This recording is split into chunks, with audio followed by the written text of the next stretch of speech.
Nag-share ng ilang tips ang dating sexy star na si Ellen Adarna kung paano ay handle ang mga isyu ng cheating, manipulation, at gaslighting. Itinuturing ngayon, patron saint, ng mga taong niloloko at pinagtataksilan ng kanilang mga jowa dahil nasa pambubuking niya sa pag-cheat ng estranged husband niyang si Derek Ramsey.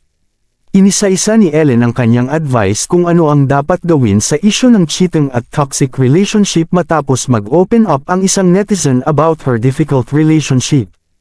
Ayon sa follower ni Ellen, feeling daw niya ay parang deserve niya ang nakakalokang treatment sa kanya ng partner kaya nagpasalamat siya kay Ellen dahil nagsilbi itong inspirasyon sa kanyang personal life.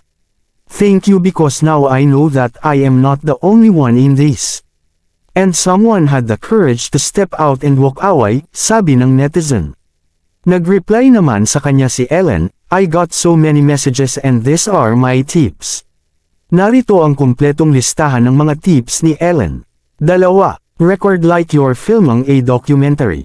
Know what really happened and review everything. They love to rewrite history, evidence doesn't.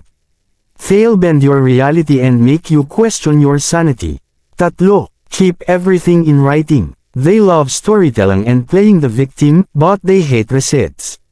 4. Back up your files like it's the end of the world. 5. Make a timeline. Their lies have seasons. 6. Stay calm.